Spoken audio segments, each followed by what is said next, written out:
नमस्ते सदावत्सले मातृभूमि, जय हिंद दोस्तों। मैं किशन आप सबका स्वागत करता हूं। चलिए शुरू करते हैं आज के डिफेंस समाचारों को। बढ़ते पहले डिफेंस अपडेट की तरफ, जो कि भारतीय नौसेना को लेकर आ रही है। दोस्तों, भारतीय नौसेना अब अनमैन्ड बोट्स का यानी कि मानव रहित नाव का जल्द ही परीक्षण करने वाली है। और आप सब जानते हैं कि भारतीय नौसेना लगातार इनोवेशन और टेक्नोलॉजी के क्षेत्र में प्रगति कर रही है।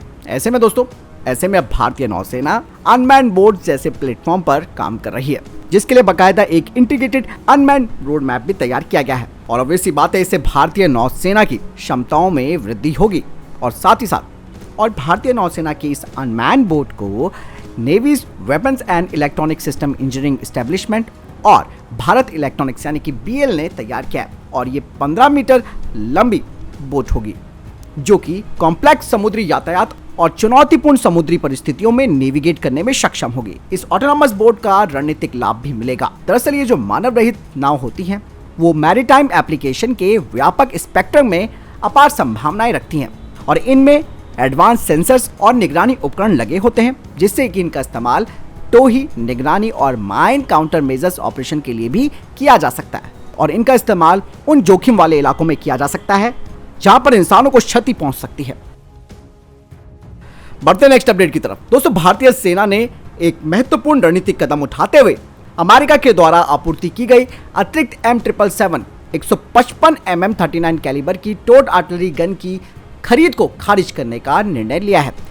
और इसकी बजाय भारतीय सेना अपना ध्यान मौजूदा यानी कि जो हमारे पास ऑलरेडी M777 हवित्जर्स हैं, उनको 155 mm बटे 52 कैलिबर ER यानी कि एक्सटेंडेड रेंज संस्करण में अपग्रेड करने की ओर ध्यान केंद्रित किया है।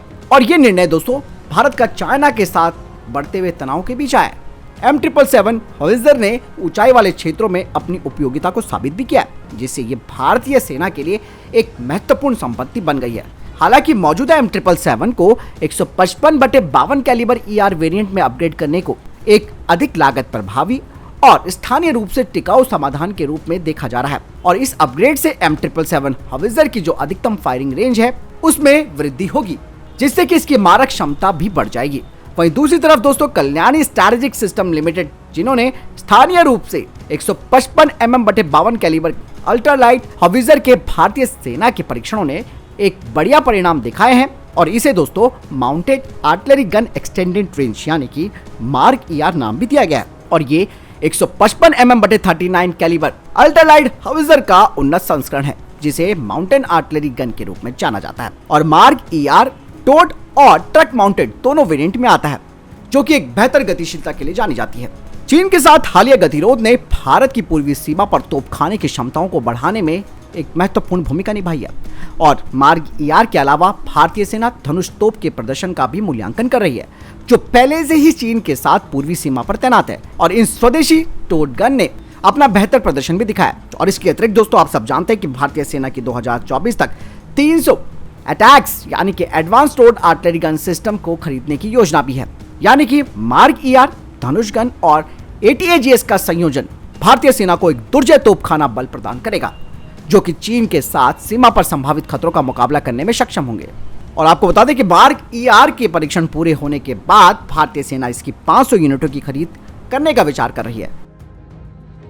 चलिए बढ़ते हैं नेक्स्ट अपडेट की तरफ। दोस्तों, भारतीय नौसेना अब भविष्य के हिसाब से अपनी तैयारियों को कर रही है और इसी के चलते अत्याधुनिक टेक्नोलॉजी पर कार्य किया जा रहा है। नई पीढ़ी के combat management system, software defined radio और एडवांस डेटा लिंक्स जैसे ऑटोनोमस अनमैन्ड वेसल्स का भी विकास किया जा रहा है। Cyber, artificial intelligence, big data analytics और अन्य कटिंग एज टेक्नोलॉजी को भी भारतीय नौसेना ने खूब इस्तेमाल किया है। भारतीय नौसेना अब जल्द ही स्वदेशी कॉम्बैट मैनेजमेंट सिस्टम, जिसे कि CMS कहा जाता है, उसके परीक्षण शुरू करने की योजना बना रही है। और इस तकनीकी केंद्र में रडार, सोनार और अन्य सेंसर्स के साथ ही इलेक्ट्रॉनिक सिस्टमों का इंटीग्रेशन होगा। 2024 से 2029 तक होने वाले सभी युद्धपोतों में WESEE ने नया CMS शामिल करने का प्रोजेक्ट चलाया। इस CMS में इनबिल्ट आर्टिफिशियल इंटेलिजेंस एल्गोरिदम के माध्यम से 24 से 29 के बीच तेजी से खतरों को पहचाना जा सकेगा और युद्धपोतों को युद्ध के लिए सबसे उपयुक्त हथियार चुनने में मदद करेगा। और ये वर्तमान के युद्धपोतों के CMS के साथ संवाद करने यानी कि कम्युनिकेट करने में भी सक्षम होंगे। WESEE और BL ने 3 विभिन्न वेरिएंट वाले top level encrypted software defined radio विकसित किए हैं। चलिए बढ़ते हैं नेक्स्ट अपडेट की तरफ। दोस्तों, गैस टरबाइन रिसर्च एस्टेब्लिशमेंट ने AL-31 इंजन के परफॉर्मेंस एनहांसमेंट और लाइफ एक्सटेंशन प्रोग्राम को शुरू किया है, जो कि SU-30 MKI को पावर देते हैं और GTRE ड्राई कावेरी इंजन की कुछ तकनीकों का इस्तेमाल इस इंजन के लिए करेगी, जिससे कि इन इंजनों की जो परफॉर्मेंस है और जो लाइफ है वो भी बढ़ेगी। और कहा जा रहा है कि HAL सुपर सुखोई के कई कंपोनेंट्स का टेस्ट 2024 से करेगी। यही नहीं, SU-30 MKI को उत्तम मार्क II रडार से भी लैस किया जाएगा, वो भी 2025 में, जिससे कि SU-30 एयरक्राफ्ट फ्यूचर के एरियल वॉरफेयर के लिए तैयार हो जाएगा। चलिए बढ़ते हैं नेक्स्ट अपडेट की तरफ। दोस्तों, HAL और भारत इलेक्ट्रॉनिक्स अब SU-30 एयरक्राफ्ट के लिए limited production of long range dual banding infrared search and tracking system पर काम शुरू कर चुके हैं, जिसका इस्तेमाल शुरू में डेवलपमेंटल टेस्टिंग के लिए होगा 2024 से। और ये जो स्वदेशी IRST सिस्टम है, इसकी खासियतों की अगर बात करें तो इसमें long range target search navigation क्षमता, पैसिव रेंज क्षमता होगी, जो कि सिस्टम को target without emitting any activity signal को लंबी दूरी से कैलकुलेट कर सकेगा। और इस नए IRST इक्विपमेंट को 2026 से SU-30 फ्लीट्स में लगाया जाएगा। और यही दोस्तों, इसका इस्तेमाल आने वाले तेजस मार्क II फाइटर जेट में भी किया जाएगा। चलिए बढ़ते हैं नेक्स्ट अपडेट की तरफ।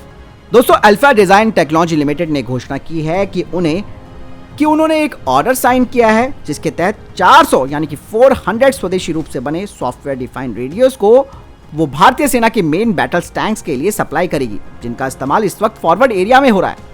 कंपनी की तरफ से कहा जा रहा है कि वो जल्द ही इनकी निर्माण प्रक्रिया को शुरू कर देगी। इसके अलावा अल्फा डिजाइन ने इजराइल के एल्बिट सिस्टम के साथ भी काम शुरू किया है, ताकि इन सिस्टम्स का एक्सपोर्ट भी किया जा सके। बढ़ते नेक्स्ट अपडेट की तरफ।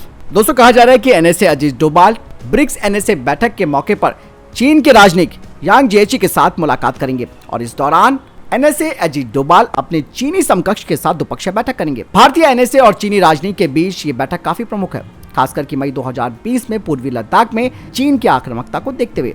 आपको बता दें कि चीन गलवान, गोगरा हॉट स्प्रिंग और पैंगोंग त्सो झील क्षेत्र में सैनिकों को हटा रहा है और चीनी सैनिकों को अभी पूर्वी लद्दाख के LAC से अभी पीछे हटना बाकी है। PLA ने Daulat Beg old east sector में भी अपनी तैनाती बढ़ा दी है। भारतीय सेना को डेप्सांग, बुल्गे इलाकों और डैमचौक में चार्निंग निंगुल नाला जंक्शन पर गश्त करने की अनुमति वो नहीं दे रहे हैं। और PLA के नए खतरों के कारण भारतीय सेना को भी इस सेक्टर में बड़ी संख्या में सैन्य शक्ति तैनात करनी पड़ी है। हालांकि NSA अजीत डोभाल की तरफ से LAC के पश्चिम और पूर्वी क्षेत्रों में तनाव कम करने का मुद्दा उठाया जा सकता है, लेकिन द्विपक्षीय बैठक से बहुत कुछ निकलने की उम्मीद तो नहीं दिख रही है। चलिए बढ़ते नेक्स्ट अपडेट की तरफ। दोस्तों, पाकिस्तान और अमेरिका एक बार फिर से द्विपक्षीय रक्षा संबंधों को बढ़ाने पर सहमत हो गए। अभी हाल ही में दोस्तों, अमेरिका के शीर्ष यानी कि टॉप अमेरिकी जनरल ने पाकिस्तानी सेना प्रमुख जनरल असीम मुनीर के साथ एक बैठक की है और दोनों ही देशों ने रक्षा क्षेत्र सहित अन्य कई क्षेत्रों में द्विपक्षीय संबंधों को और बढ़ाने पर सहमति व्यक्त की है। पाकिस्तानी सेना की media wing inter services public relation के द्वारा जारी एक बयान में कहा जा रहा है कि US सेंट्रल कमांड के प्रमुख जनरल माइकल एरिक ने जनरल असीम मुनीर के साथ बैठक की। उन्होंने पाकिस्तान और अमेरिका के बीच आपसे हित, क्षेत्रीय सुरक्षा स्थिति और रक्षा सहयोग के मामले पर चर्चा की है। यानी कि दोस्तों, दाल में बहुत कुछ काला चल रहा है। एक तरफ अमेरिका भारत का एक पक्का डिफेंस पार्टनर बन रहा है, वहीं वो दूसरी तरफ पाकिस्तान के साथ भी अपनी नजदीकियां बढ़ा रहा है। मतलब साफ है कि अमेरिका भारत को चैन से नहीं बैठना देना चाहता। और अगर द्विपक्षीय रक्षा संबंधों को मजबूत करने की बात ही है तो न जाने गुपचुप तरीके से कितने हथियार अमेरिका के द्वारा पाकिस्तान को भेजे जा सकते हैं और जिसका इस्तेमाल वो हमारे खिलाफ ही करेगा। इसीलिए अमेरिका की नीयत कभी साफ नहीं रही है। भारत को भी सोच समझकर अमेरिका के साथ अपने रक्षा संबंधों को बढ़ाना चाहिए। वैसे आपको क्या लगता है, कमेंट सेक्शन में लिखकर बताइएगा। तो फिलहाल ये तभी तक के टॉप डिफेंस अपडेट्स। वीडियो के सामने कोई प्रश्न जवाब है, आपका कोई सवाल है, कमेंट सेक्शन में लिखकर जरूर पूछ सकते हैं। मिलता हूं नए वीडियो के साथ। चैनल को सब्सक्राइब कीजिएगा। जय हिंद, वंदे मातरम।